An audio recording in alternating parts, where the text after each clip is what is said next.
이사야 59장 강해 자기 팔로 스스로 구원을 베푸시며. 이사야서 59장 1절과 2절은 기도에 대한 동기부여를 하기 위해 많이 인용되어 왔습니다.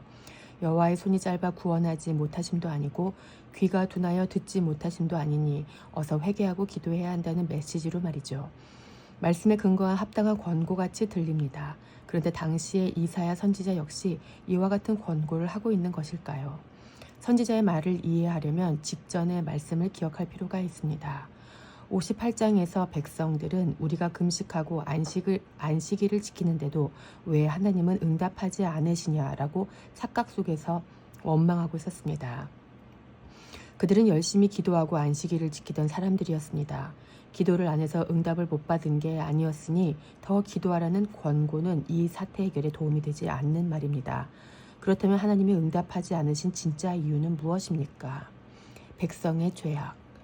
여호와의 손이 짧아 구원하지 못하심도 아니요 귀가 둔하여 듣지 못하심도 아니라 오직 너희 죄악이 너희와 너희 하나님 사이를 갈라놓았고 너희 죄가 그의 얼굴을 가리어서 너희에게서 듣지 않으시게 함이니라. 이사야서 59장 1에서 2절 말씀. 원래 이 백성은 하나님과 연합된 존재였는데 죄로 말미암아 하나님과 갈라져 버렸습니다. 이 죄는 하나님의 은총을 입고도 벙어리 개 이사야서 56장 10절, 무당의 자식같이 이사야서 57장 3절 살아온 백성의 죄입니다. 이들이 자기 잘못을 인정하지 않고 적반하장으로 하나님을 탓하자 선지자가 이들에게 원인은 하나님이 아닌 너희의 죄에 있다라고 다시 가르쳐 주는 것입니다. 죄의 결과 하나님의 얼굴이 가리워졌습니다. 가리다라고 번역한 히브리어 사타르는 숨기다라는 뜻입니다. 하나님 스스로 숨으신 것이 아니라 백성의 죄가 그분의 얼굴을 덮은 것입니다. 인간들이 죄에 집중하고 있었기에 하나님이 거기 계셨음에도 불구하고 보이지 않게 가려진 것이죠. 선지자는 사람의 신체에 빗대어 백성의 죄를 폭로합니다. 3절 말씀입니다. 이는 너희 손이 피해 너희 손가락이 죄악에 더럽혀졌으며 너희 입술은 거짓을 말하며 너희 혀는 악독을 내밀어. 이사야서 59장 3절 말씀. 제일 처음 등장하는 신체의 부위는 손입니다. 하나님의 백성이라 면 손을 높이 들어 하나님을 경배해야 할 텐데 그들의 손에는 피가 묻어 있고 손가락에는 죄의 때가 묻어 있습니다. 손가락이라고 번역한 히브리어 에츠바는 손가락이라는 뜻도 있지만 잡다라는 뜻도 있습니다. 욕심을 부리며 무언가를 꽉 움켜쥔 손을 떠올려 보십시오. 오늘날 우리도 정말 하나님을 경배하기 위해 예배당에 모이고 있을까요? 내 손을 가득 채울 무언가를 위해 하나님께 손을 벌리고 있지는 않습니까? 내 손이 무엇을 잡고 있는지 자문자답 해봅시다. 이어서 등장하는 신체 부위는 입술입니다. 그들은 입술로 주님을 찬양하는 대신 거짓을 말하고 있습니다. 입만 열면 거짓말을 늘어놓는 사람들이 있습니다. 신체말로 입열구입니다. 벼를 말라 죽게 하는 벼멸구처럼 입만 열면 진리를 죽이고 구라, 거짓말을 늘어놓는 자들입니다. 그들의 대표적인 심리는 과시입니다. 자랑을 하고는 싶은데 현실은 형편이 없으니 거짓말로 자신을 가리고 치장하는 것입니다. 그런 면에서 인간이 거짓말을 하는 이유는 자기 욕심 때문인 것 같습니다. 자기가 부족하고 모자라면 사실대로 제가 이것밖에 안 됩니다. 그러면 되는데 욕심이 그렇게 할 수 없게 만듭니다. 그런다고 남들이 속는 것도 아닌데 말입니다. 사람들은 잘 안 속습니다. 다 알고 있으면서 내색하지 않을 뿐입니다. 반면 그리스도인들은 제가 죄인입니다. 저 원래 이렇게 생겼습니다. 라고 말할 수 있는 사람들입니다. 예수님께서 나를 있는 모습 그대로 사랑해 주셨기 때문에 사람들에게 내 모습을 포장하거나 가릴 필요가 없습니다. 열심히 애써서 굽은 길을 만드는 인생. 공의대로 소송하는 자도 없고 진실하게 판결하는 자도 없으며 허망한 것을 의뢰하며 거짓을 말하며 악행을 잉태하여 죄악을 낳으며 독사의 알을 품으며 거미줄을 짜나니 그 알을 먹는 자는 죽을 것이요 그 알이 밟힌즉 터져서 독사가 나올 것이니라. 그 짠 것으로는 옷을 이룰 수 없을 것이요 그 행위로는 자기를 가릴 수 없을 것이며 그 행위는 죄악의 행위라. 그 손에는 포악한 행동이 있으며. 이사야서 59장 5에서 6절 말씀. 거짓을 말하며 악행을 잉태한 결과 세상에 죄악이 더해졌습니다. 거짓말이 거짓말로 끝나지 않고 악한 행동으로 이어진 것입니다. 결국 그 악한 행동은 하나님 보시기에 가증한 죄악을 낳습니다. 성경은 이런 모습을 독사의 알을 품는다라고 표현합니다. 이 말씀을 묵상하면서 그런 생각이 들었습니다. 아, 사람들이 참 열심히 오랫동안 인내하며 죄를 짓는구나. 알을 품는다는 건 엄청난 공과 함께 오랜 시간이 필요한 일이 아닙니까? 다른 일은 접어놓고 알에 모든 마음을 쏟았는데 그 품은 것이 독사의 알이라면 어떻게 되는 것입니까? 알에서 나온 독사가 자신을 품어준 자도 물고 남도 물지 않을까요? 바로 이것이 죄의 결과입니다. 열심히 머리를 굴려 죄를 지으면 나도 죽고 너도 죽는 것입니다. 이들의 행위는 거미줄을 짜서 옷을 만들어 입으려는 것과 같답니다. 끈적이고 금방 날아가 버리는 거미줄로 옷을 만들 수가 있겠습니까? 아무리 몰입하고 집중해도 불가능한 일입니다. 세월을 낭비하며 독사의 알을 품고 거미줄을 짜는 이런 모습은 어쩌면 인간의 공경을 비유한 것일지 모릅니다. 인간이 인내하며 한 일이 결국 세상의 독사를 낳고 몰입하고 집중해서 치부를 가리는 옷을 만들려고 애써도 결국 거미줄로 만든 그 옷은 날아가고 맙니다. 정말 비참한 일입니다. 이스라엘 백성들에게만 해당되는 일이라고 남의 일처럼 바라보지 마십시다. 오늘날 우리의 모습도 이들과 다를 바 없습니다. 7절에는 또 하나의 신체의 부위가 등장합니다. 그 발은 행악하기에 빠르고 무죄한 피를 흘리기에 신속하며 그 생각은 악한 생각이라 황폐와 파멸이 그 길에 있으며 이사야서 59장 7절 말씀.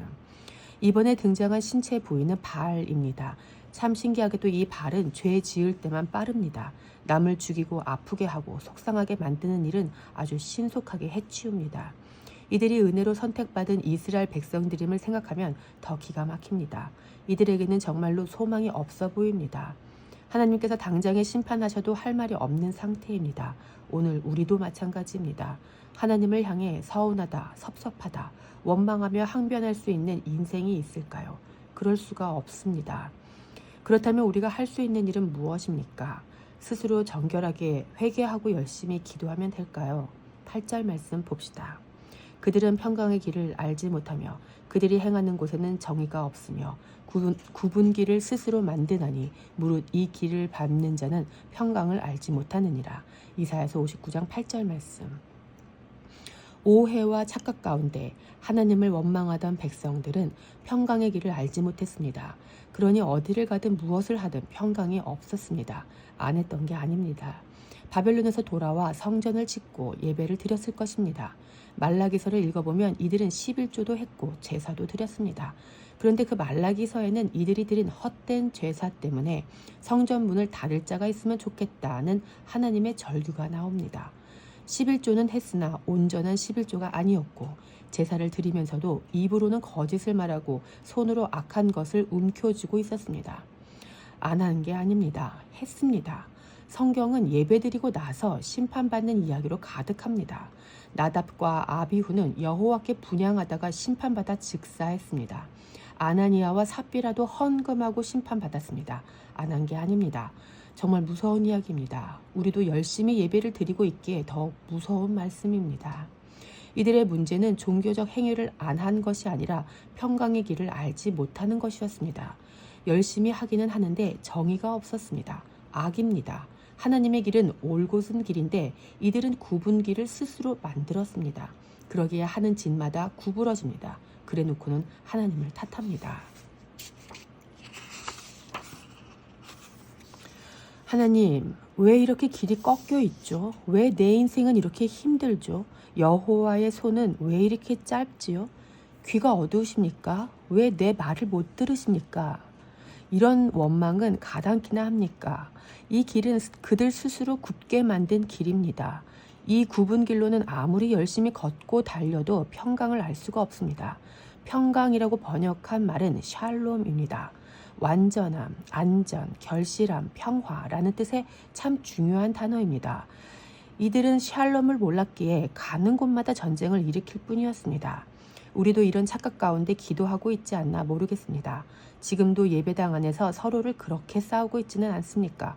그래놓고 하나님께 나가 얘가 그랬어요, 제가 그랬어요 하면서 각자 따지지 않냐 말이죠.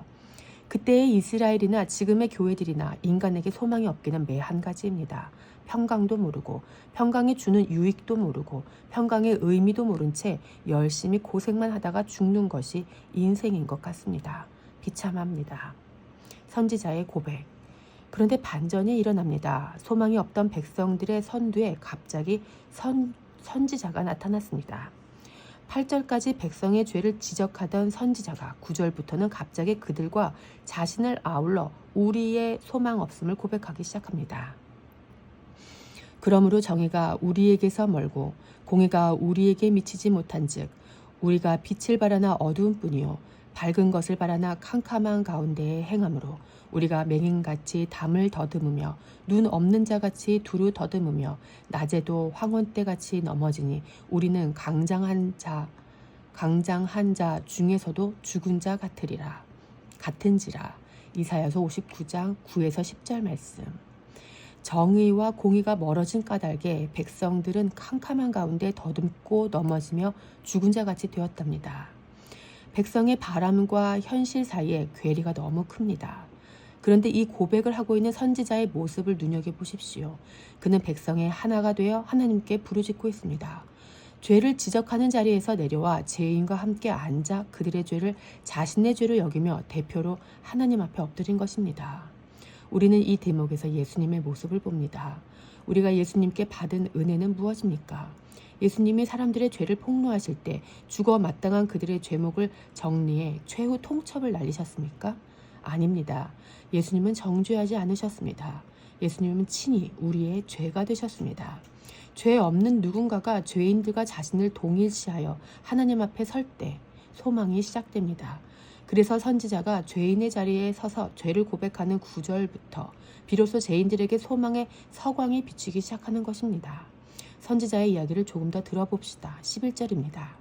우리가 곰같이 부르짖으며 비둘기같이 슬피 울며 정의를 바라나 없고 구원을 바라나 우리에게서 멀도다. 이사야서 59장 11절 말씀. 선지자는 여전히 백성과 함께 서서 소리를 높입니다. 우리가 부르짖고 울며 정의를 바라지만 바란다고 해서 이루어지는 것이 아니었습니다. 구원이 어디 바란다고 얻어지는 것입니까? 인간의 손으로 정의로운 세상이 만들어집니까? 우리에게는 능력이 없습니다. 아무리 소원하고 부르짖고 애를 써도 인간의 손으로는 공의로운 세상을 만들 수가 없습니다. 그런 세상을 위해서는 죄 없는 의인이 세워져야 합니다. 그런데 역사적으로 죄 많은 인간들은 이 사실을 몰랐습니다. 자신이 공들여 품고 있는 알이 독사의 알이며 자기가 애써서 만든 길이 결국 굽은 길뿐이라는 것을 말입니다. 사실 그런 인간들이 정말 정의와 구원을 바라고 있었는지도 의문입니다. 우리는 구원을 은혜로 받았습니다. 이 말은 값을 예수님이 지불하셨으니 우리 입장에서는 공짜로 받은 선물이란 뜻입니다. 그런데 그 구원이 어떤 것인지를 모르다 보니 받아놓고도 감격이 없습니다. 사람은 아무 것에만 반응하고 경험해 본 것만 갈망하기 때문입니다. 사람은 아는 것에만 반응하고 경험해 본 것만 갈망하기 때문입니다. 그래서 무지는 곧 무감각, 무바람을 야기합니다. 하나님의 정의를 모르다 보니 정의도 바라지 않습니다. 결국 세상에는 구원도 정의도 바라는 자가 없었던 것입니다. 그러나 하나님의 구원과 정의를 바라는 분이 계셨습니다. 그분이 바로 예수님이십니다. 그래서 인간들 중에 그분 홀로 소망하며 기도하셨고 결국 십자가에서 다 이루어내셨습니다. 우리 스스로를 잘 돌아보면 좋겠습니다. 청소를 좋아하지 않는 사람도 지저분한 게 싫으면 청소합니다. 샤워를 좋아하지 않아도 더러운 게 싫으면 열심히 씻을 수 있습니다. 청소 자체를 좋아해서 하는 것과 지저분한 걸 싫어해서 하는 것이 다른 이야기인 것처럼 하나님을 사랑해서 하는 것과 내가 찝찝해서 하는 건 역시 전혀 다른 이야기입니다. 오늘 우리는 하나님이 좋습니까? 아니면 지저분한 것이 싫습니까? 인간은 하나님을 사랑하지 않고도 자신의 찝찝한 마음이 싫어 회개할 수 있고 안정감을 찾기 위해 정기적으로 예배할 수도 있습니다. 그러나 사랑이 없는 이런 예배는 그저 울리는 꽹과리에 불과합니다. 그리스도인의 모든 행동의 동기는 사랑이어야 합니다. 죄를 깨닫는 이유. 한편 소망은 언제 생깁니까? 이사야서 본문 말씀에 근거해서 죄 없는 한 사람이 모든 백성의 죄가 되어 자백하며 기도할 때 소망이 생깁니다. 너희가 우리로 바뀜으로 인해 하나님께서도 우리를 더 이상 너희라고 부르지 않고 우리라고 말씀해 주실 때입니다. 이사야 역시 죄 있는 인간이기에 그의 고백이 완전한 소망이라고 할 수는 없습니다. 그러나 상관없습니다. 이 소망을 완전히 이루신 예수 그리스도께서 살아계시기 때문입니다. 요한복음 17장을 열어봅시다. 그곳에는 십자가 지기 직전에 예수님께서 하신 기도가 기록되어 있습니다. 나는 세상에 더 있지 아니하오나 그들은 세상에 있사옵고 나는 아버지께로 가옵나니 거룩하신 아버지여 내게 주신 아버지의 이름으로 그들을 보전하사 우리와 같이 그들도 하나가 되게 하옵소서. 요한복음 17장 11절 말씀. 아버지와 내가 우리인 것처럼 저들도 우리가 되게 하여 주시옵소서. 그들도 하나가 되게 하여 주시옵소서. 이것은 예수님의 기도임과 동시에 아버지의 뜻이었습니다. 예수님은 아버지의 뜻을 따라 기도하시고 그 뜻을 직접 이루기 위해 십자가를 지셨습니다. 그렇게 순종하신 결과 이제 기도하신 대로 우리가 되었습니다. 소망 없던 인간들이 예수님과 함께 하나님을 하늘에 계신 우리 아버지라고 부르게 된 것입니다. 예수님은 죄가 없으십니다. 그런 그분이 이 땅에서 제일 처음 하신 일이 무엇인지 아십니까? 예수님은 세례 요한의 세례를 받기 위해 줄을 서셨습니다.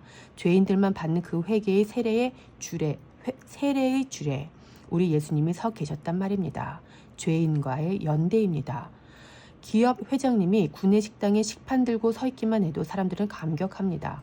그런데 천지를 창조하신 하나님께서 죄인들만 받는 세례를 받기 위해 줄을 서시다니 이보다 더 큰 연대감이 어디 있겠습니까? 세상에 이런 분은 없습니다. 이스라엘은 이분께만 경배해야 할 것입니다. 열방도 마찬가지입니다. 우리도 예수님으로 인해 하나님 앞에 나올 수 있었습니다. 아담 한 사람으로 말미암아 죄의 권세 아래 종노릇하던 인류 가운데 예수 그리스도 한 분이 오셔서 새롭게 하셨습니다. 정말 모든 일들을 파격적으로 뒤엎으셨습니다. 이스라엘과 열방, 온 인류가 다 범죄하고 있는데 예수님 홀로 그 앞에 서서 가로막으셨습니다. 이제 이 소식을 들은 우리는 예수님을 찬양하지 않을 수가 없는 것입니다. 이는 우리의 허물이 주의 앞에 심히 많으며 우리의 죄가 우리를 쳐서 증언하오니 이는 우리의 허물이 우리와 함께 있음이니라. 우리의 죄악을 우리가 아나이다. 이사야서 59장 12절 말씀.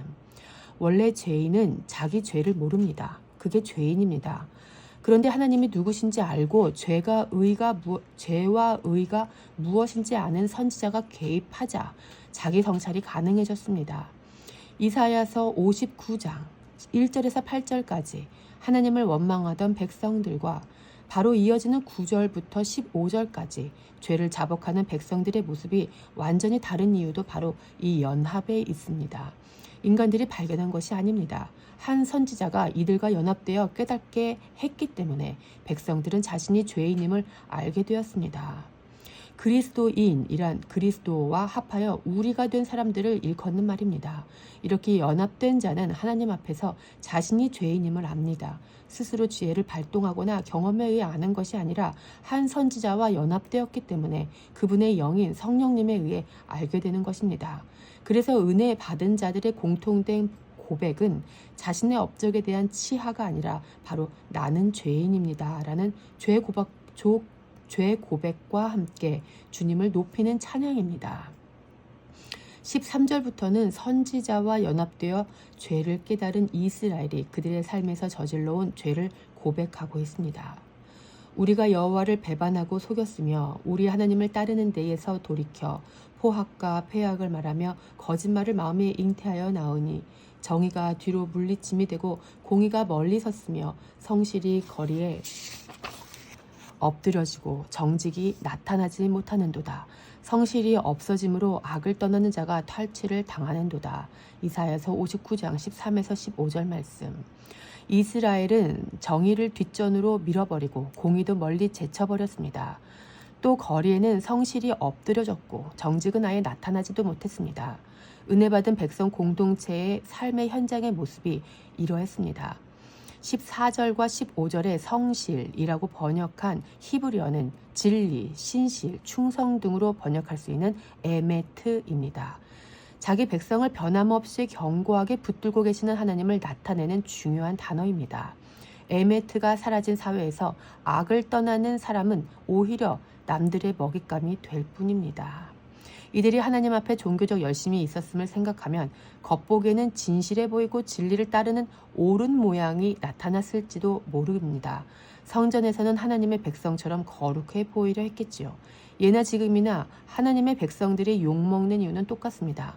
예배당 안에서는 다 천사 같습니다. 그러나 길바닥에서는 생존 경쟁에서 밀리지 않으려고 사나운 짐승 같은 본색을 드러냅니다. 나의 진리와 정직이 내가 사랑하는 사람들에게만 나타나면 되겠습니까? 유대인과 이방인, 원수와 가난한 사람 모두 존재하는 예루살렘 광장 안에서도 정직하고 성실해야 하지 않겠습니까? 은혜를 받았다면 용서하면서도 살아야 될 텐데 이게 사람 힘으로는 안 됩니다. 그러나 이 이야기는 소망의 이야기입니다. 선지자를 통해 이 고백이 하나님 귓가에 울려졌으니 말입니다. 중보자가 없었다면 인간은 끝까지 죄를 자복하지 못했을 것입니다. 여호와께서 보셨다. 여기서부터 소망이 시작됩니다. 소망은 무엇입니까? 여호와께서 이를 살피셨답니다. 15절 후반절 말씀을 봅시다. 여호와께서 이를 살피시고 그 정의가 없는 것을 기뻐하지 아니하시고. 이사야서 59장 15절 말씀. 살피시고라고 번역한 히브리어 라아는 보다라는 뜻입니다. 하나님께서 정의가 없는 것을 보셨고 그래서 기뻐하지 않으셨습니다. 기뻐하지 않다라고 번역한 히브리어는 라에입니다. 비슷한 발음의 두 단어로 하나님이 라아 하셨는데 보셨는데 라에 불쾌한 것밖에 없었다라고 재치 있게 기록한 문장입니다. 기회를 그렇게 주셨는데도 여전히 불쾌한 것밖에 없는 이 백성을 어떻게 해야 합니까? 이제는 심판해도 되는 것 아닙니까? 그런데 16절에 아주 당황스러운 선언이 떨어집니다. 사람이 없음을 보시고 중재자가 없음을 이상히 여기셨으므로 자기 팔로 스스로 구원을 베푸시며 자기의 공의를 스스로 의지하사. 이사야서 59장 16절 말씀. 분명 지금까지 이어진 이야기는 우리 눈으로 보기에도 민망해서 더 이상 살려달라고 빌지도 못할 소망 없는 상황이었습니다. 구약시대의 아브라함, 모세, 다윗 등등 내노라 하는 조상들, 왕들, 사사들, 선지자들이 얼마나 많았습니까? 그런데 하나님의 불같은 심판을 중재하고 인간들의 소망 없는 죄악을 담당해 줄 사람은 하나도 없었습니다.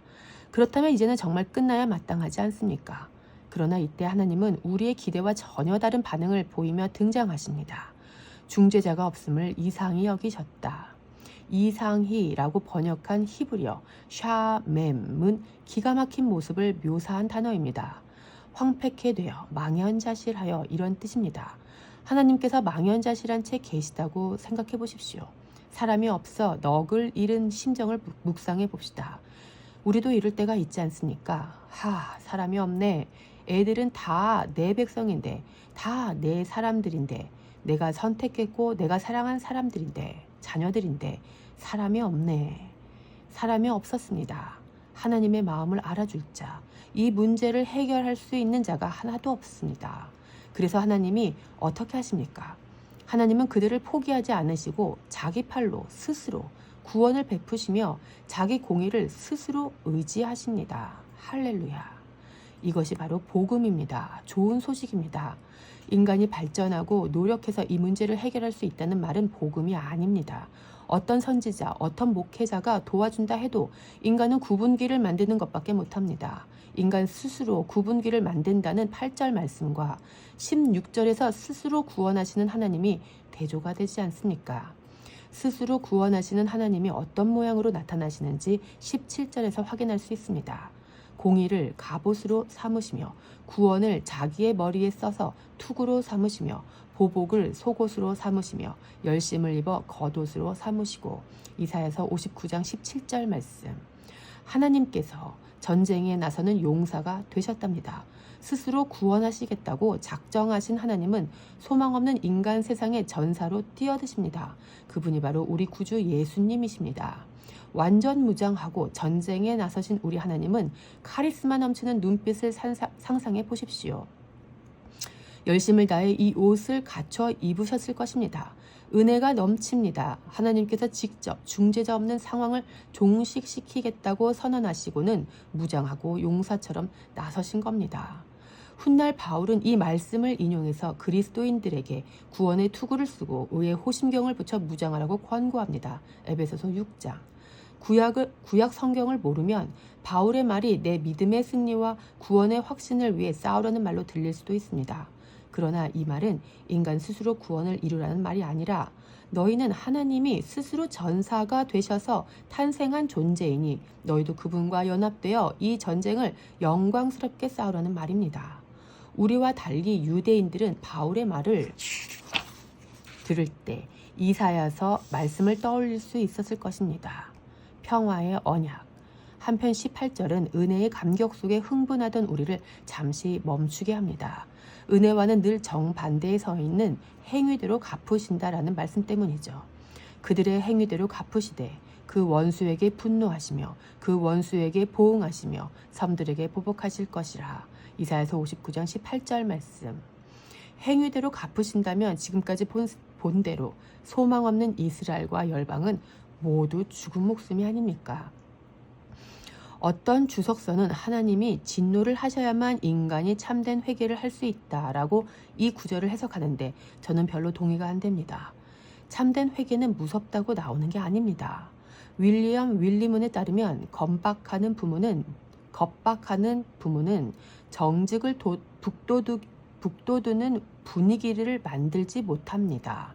마찬가지로 하나님의 진노에 대한 두려움에서 나오는 회개나 비위를 맞춰 하나님의 인정을 얻으려는 시도는 되게 피상적 회개입니다.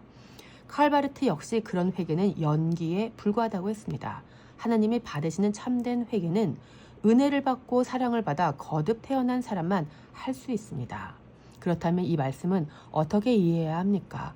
분명 17절까지는 하나님이 스스로 구원을 베푸시고 자기의 공의를 스스로 의지하시며 친히 전사와 용사가 되셔서 구원하신다고 말씀하셨으면서 18절에서는 갑자기 그들의 행위대로 갚으신다니요. 일견 모순되는 것 같은 이 두 구절을 보며 중요한 질문을 던져봅니다. 18절에서 이야기하는 그들은 누구입니까? 또 갚음의 대상이 되는 그들의 행위는 무엇입니까? 갚는다는 말씀은 심판의 선언입니까? 구원의 선언입니까? 먼저 18절에 등장한 그들이 누구인지 생각해 봅시다. 어떤 주석가는 18절을 하나님께서 이방 민족은 심판하시고 이스라엘은 구원하신다라는 선언으로 해석하기도 합니다. 그런데 이스라엘이 바벨론 포로 생활을 마치고 돌아온 이 시기에 이방 나라들이 대체로 이스라엘에게 우호적이었습니다. 예컨대 이스라엘의 기환을 명했던 페르시아의 고레스 왕이나 느헤미야의 성전 제거를 제거하고 후원해준 아닥사스다 왕은 이스라엘을 돕는 역할을 맡지 않았습니까? 느헤미야서에서 이스라엘을 방해하는 산발락과 도비아가 있기는 했지만 이들은 이스라엘을 대적하는 이방인의 대표로 보기에는 너무 작은 존재들입니다. 그래서 저는 18절에서 행위대로 갚으실 그들을 이스라엘과 열방을 모두 포함한 온 인류라고 결론을 내렸습니다. 은혜를 거듭 받았음에도 계속해서 소망 없이 살았던 이스라엘 전체와 하나님도 율법도 처음부터 소망이 없던 이방인, 하나님 앞에 똑같이 행위대로 갚음을 받을 처지라는 말씀으로 말입니다. 그러면 이어지는 질문입니다. 이스라엘과 온 열방이 무슨 일을 했을까요? 하나님께서 갚으실 그들의 행위는 무엇입니까? 로마서 7장에 이들의 행위가 기록되어 있습니다. 이는 오늘날 우리의 모습이기도 합니다. 우리가 율법은 신령한 줄 알거니와 나는 육신에 속하여 죄 아래에 팔렸도다.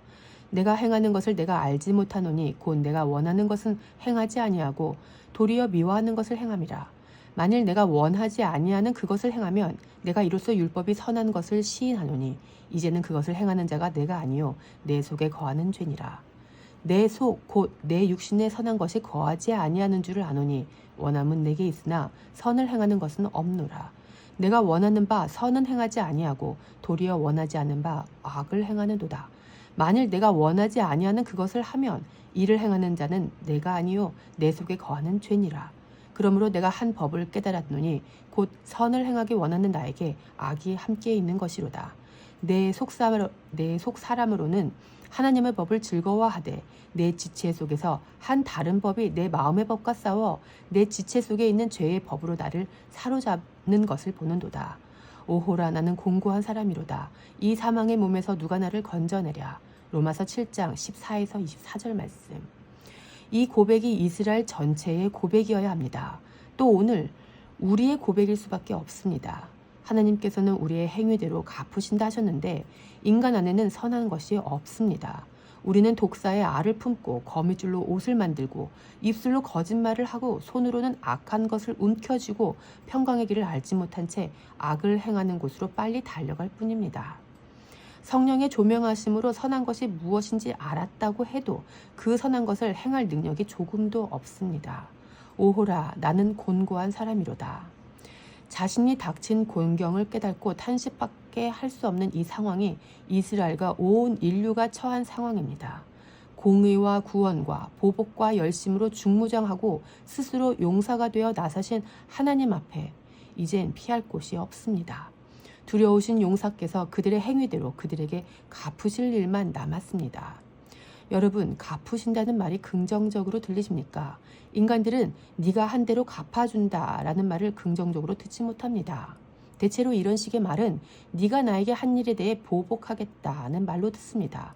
그런데 18절에 갚으시되 라고 번역한 히브리어는 샬람입니다. 평화의 언약을 맺다, 안전하다, 평화롭다, 완성하다, 회복하다 이런 뜻입니다. 그러니까 18절에 그들의 행위대로 갚으신다라는 말은 선을 행할 능력이 없어 죄 아래 공고해진 온 인류에게 하나님이 평화의 언약을 맺고 안전하고 평화롭게 할 것이며 완성하고 회복할 것이라는 선언인 것입니다. 친히 무정하고 용사로 나서신 하나님이 이렇게 하신다는 말씀입니다. 정말 놀라운 선언입니다. 한편 온 인류에게는 평화를 선언하신 하나님이 원수에게는 분노하십니다. 원수라고 번역한 히브리어 짜르는 원수, 대적이라는 뜻도 있고 인간의 곤경, 곤란, 고통이라는 뜻도 있습니다. 이 원수에게는 하나님께서 분노하십니다. 이 분노에는 평화가 없습니다. 원수들에게는 진노와 보응만 있습니다.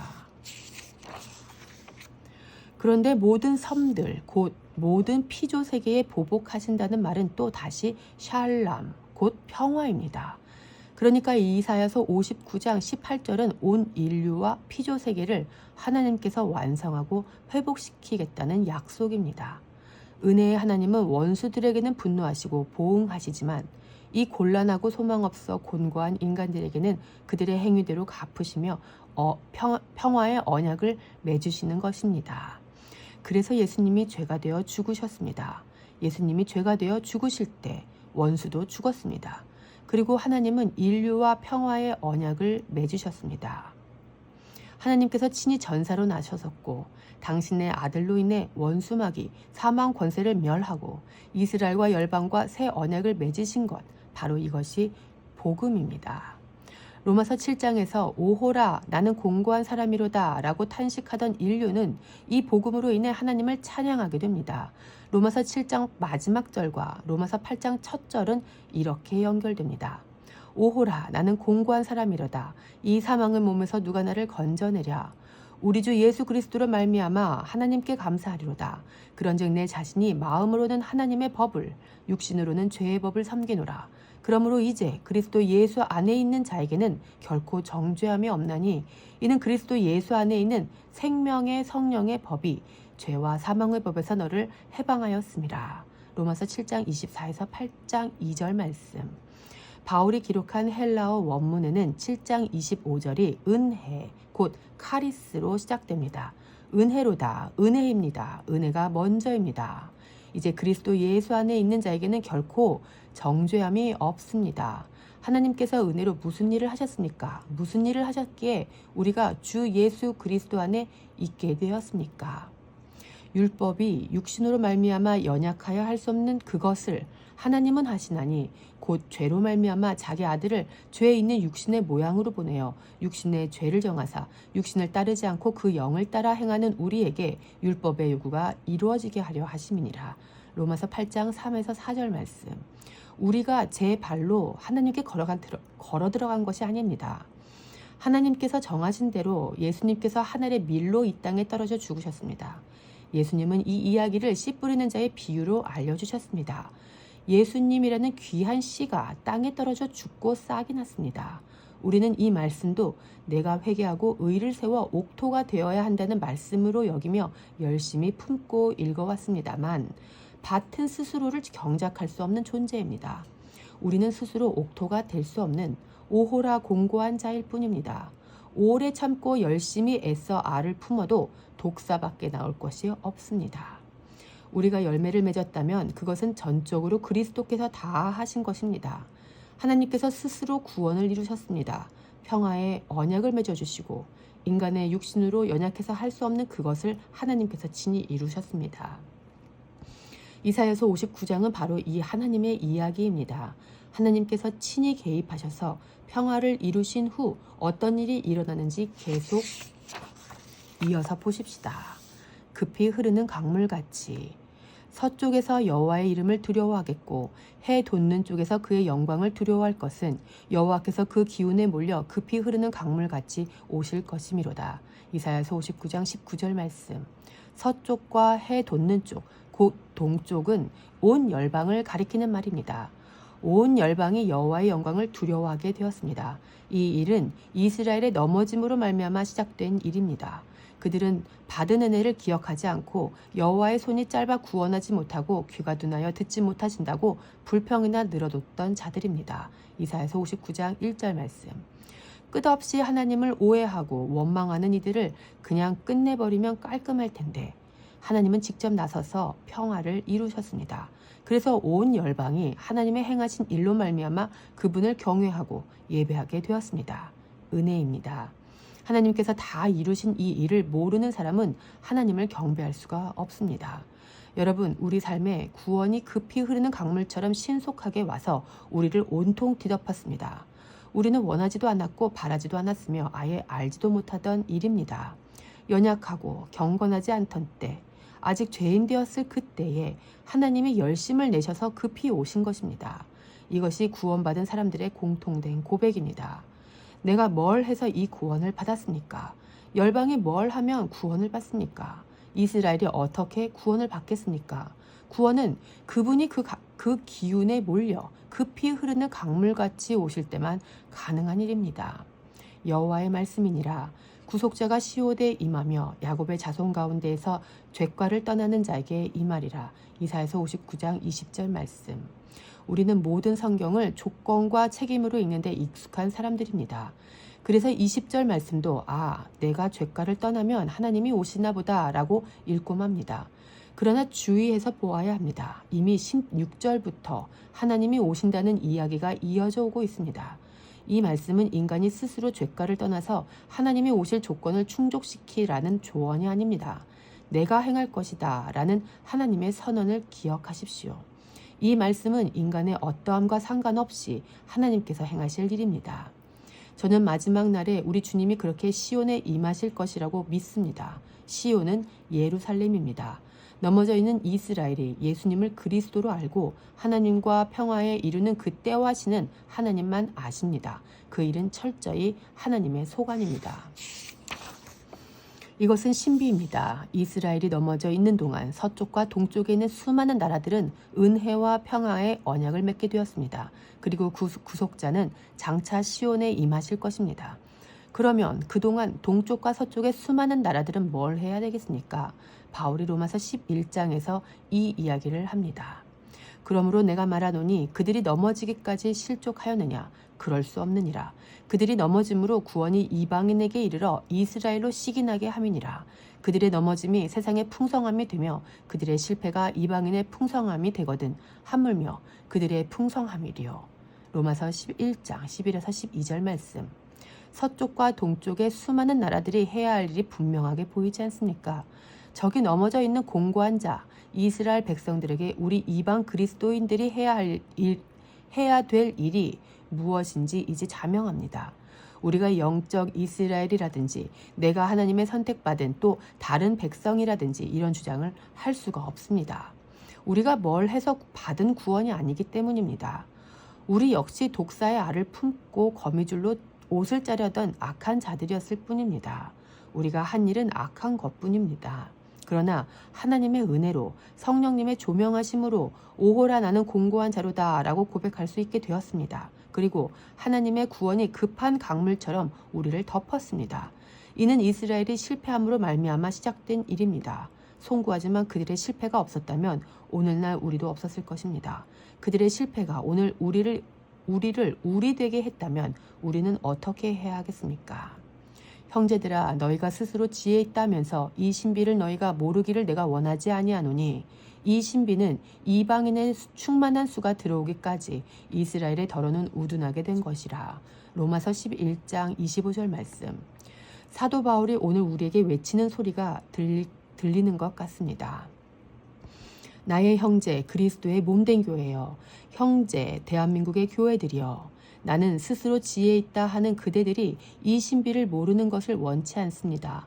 이 신비는 이방인의 충만한 수가 들어오기까지 이스라엘의 일부는 완고해진 대로 있으리라는 것입니다. 그러니 그대들이 잘난 척하며 자랑할 것은 아무것도 없습니다. 이 이야기 직후에 바울은 이사야서 59장 20절 이하의 말씀을 인용하여 이방 교회들에게 일갈합니다. 그리하여 온 이스라엘이 구원을 받으리라 기록된 바 구원자가 시온에서 오사 야곱에게서 경건하지 않은 것을 돌이키시겠고 내가 그들의 죄를 없이 할 때에 그들에게 이루어질 내 언약이 이것이라 함과 같으니라. 로마서 11장 26에서 27절 말씀. 이방 교회들이 이스라엘을 대체한 것이 아닙니다. 이방인들이 뭘 더 잘해서 은혜를 받은 것이 아닙니다. 하나님의 신비, 미스터리가 있습니다. 머지않아 온 이스라엘이 구원을 받을 것입니다. 구원자가 시온에 오셔서 야곱에게서 경건하지 않은 것들을 돌이키실 것입니다. 그래서 어떤 일이 일어납니까? 28절을 보십시오. 복음으로 하면 그들이 너희로 말미암아 원수된 자요 택하심으로 하면 조상들로 말미암아 사랑을 입은 자라. 하나님의 은사와 부르심에는 후회하심이 없느니라. 로마서 11장 28에서 29절 말씀. 하나님의 은사와 부르심은 이스라엘입니다. 하나님은 이스라엘을 부르신 것을 후회하지 않으십니다. 취소하지 않으신답니다. 이방인들이 예쁜 짓을 해서 긍휼을 받는 게 아니라 이스라엘이 순종하지 않음으로 인해서 이방인이 긍휼을 받은 것입니다. 이는 모든 사람에게 긍휼을 베풀려 하시는 하나님의 경륜이며 신비입니다. 하나님이 모든 사람을 순종하지 아니하는 가운데 가두어 두심은 모든 사람에게 긍휼을 베풀려 하심이로다. 로마서 11장 32절 말씀. 조건 없는 은혜. 복음서를 잘 읽어보십시오. 예수님이 이 땅에서 병을 고쳐주시고 귀신을 내쫓아 주실 때, 또 죽은 자를 살리실 때 그 은혜를 받은 사람들에게 조건이 있었습니까? 아무 조건도 없었습니다. 그저 예수님께서 그들을 불쌍히 여기시고 고쳐주셨습니다. 민망히 여기시고 고쳐주시고 은혜로 고치고 살려주셨습니다. 세례 요한이 그걸 못마땅하게 생각해서 자기 제자들을 통해 오실 그분이 당신이 맞습니까? 라고 질문했을 때 예수님은 그저 병자가 낫고 눈먼 자가 눈을 뜬다 라고만 대답하셨습니다. 아무 조건도 없습니다. 회개하면 병이 나을 거야.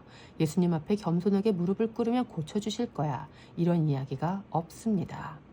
직접 이 땅에 오신 하나님께서 모든 일들을 다 집행해 나가셨습니다. 사람이 없음을 보시고 스스로 자기 팔로 구원하신 하나님의 열심입니다.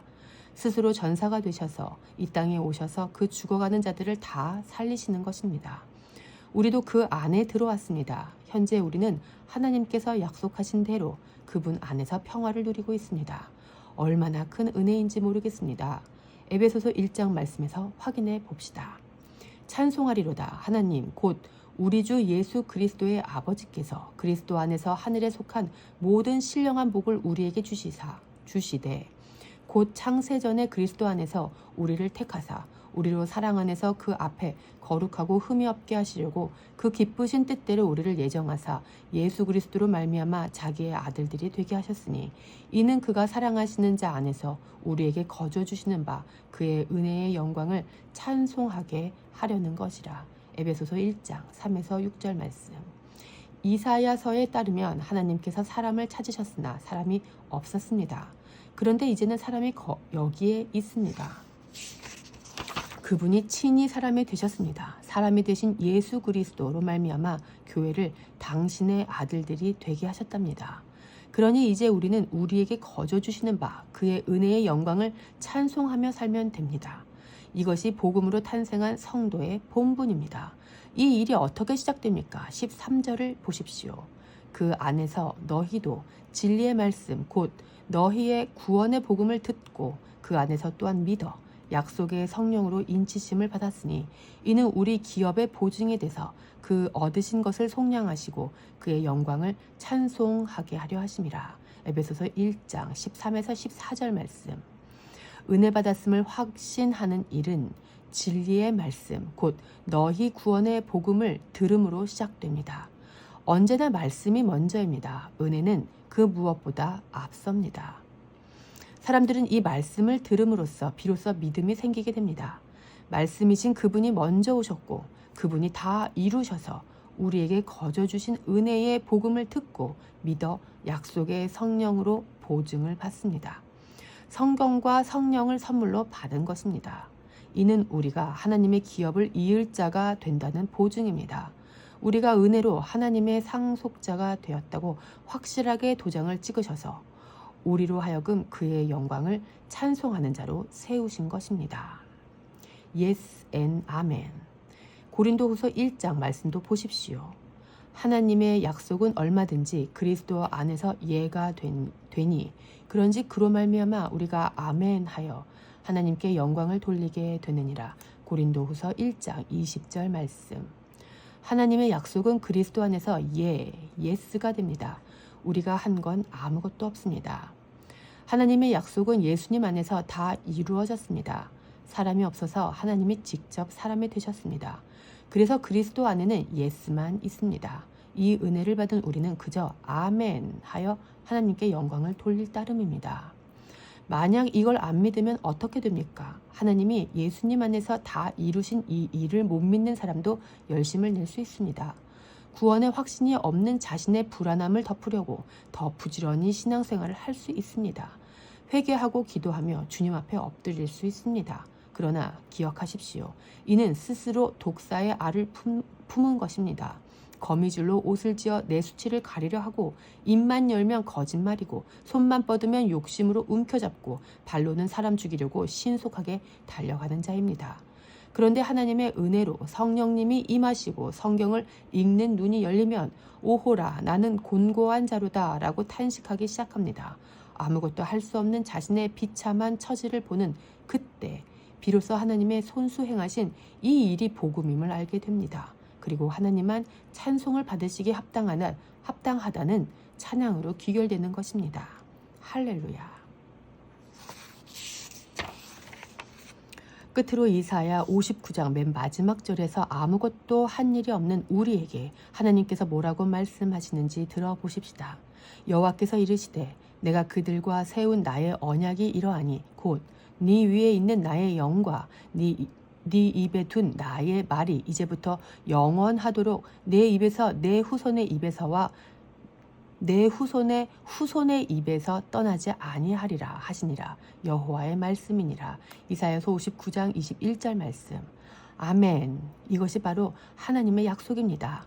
하나님의 영과 하나님의 말로 인하여 이 말이 은혜 받은 자의 입과 그의 후손의 입에서 떠나지 않을 것입니다. 하나님의 영과 말씀은 예수 그리스도로 말미암아 우리에게 오셨습니다. 예수님의 육신으로 말미암아 그 말씀이 이 땅에 오셨고 예수님의 죽으심과 부활하심으로 말미암아 그 영이 우리에게 부어졌습니다. 성령을 받은 유대인들과 이방인들은 신구약 성경을 통전적으로 읽고 하나님이 행하신 일을 깨달아 압니다. 그리고 대대로 하나님을 찬양하게 됩니다. 성경을 하나님이 하신 일에 대한 소식, 즉 복음으로 읽지 않으면 위험합니다. 성경 공부를 재미로 하는 것도 마찬가지입니다. 성령의 조명하심이 없고 하나님에 대한 경외감이 없이 지식을 채우고 구원을 확실히 하려고 성경을 읽다가 신천지나 다른 이단에 빠지는 경우도 많습니다. 스스로 점검해 보시기 바랍니다. 과연 나는 나에게 악밖에 없음을 알고 있나? 나에게는 오호라 나는 공고한 자로다 라는 탄식이 있나? 나는 하나님이 스스로 전사가 되어 이 일을 다 이루셨음을 알고 있나? 그래서 하나님을 찬양하고 있나? 이제 이 모든 일을 깨달은 사람이 할 수 있는 일은 단 하나입니다. 예스, 아멘입니다. 주님만 영광을 받으시옵소서. 21절에 하나님의 언약을 가지고 기도합시다. 이 말씀은 반드시 이루어질 것입니다. 오늘 우리 가운데 이미 이루어졌으며 하나님의 나라가 임하실 때까지 계속 이루어질 것입니다. 이 말씀은 변하지 않습니다. 우리 입에 두신 하나님의 영과 말씀이 이제부터 영원토록 우리의 입과 우리의 후손의 입에서 떠나지 아니할 것입니다. 개인의 필요한 소원이 아니라 하나님의 약속이 이루어지기를 기도하는 그리스도인으로 세워지시기를 축복합니다. 말씀으로 드리는 기도. 오 주님, 우리 속에는 선한 것이 없습니다. 성령의 조명하심으로 선한 것을 원하는 마음이 생기긴 했어도 우리에게는 그 선을 행할 능력이 없습니다. 이런 우리 가운데 아들을 육신의 모양으로 보내셔서 이 모든 일을 다 이루신 하나님을 찬양합니다. 주님의 이 신비로운 일을 우리가 아멘으로 받습니다. 믿습니다. 이제 우리를 더 잘하게 하여 주시옵소서. 아멘으로 화답하는 우리의 입술과 우리의 후손의 입술과 후손의 후손의 입술이 하나님의 영과 말씀을 받아 주님만 영원토록 예배하게 하옵소서. 은혜를 받은 자답게 주님을 경배하며 찬양하게 하옵소서. 약속을 이루실 예수 그리스도의 이름으로 기도드립니다. 아멘.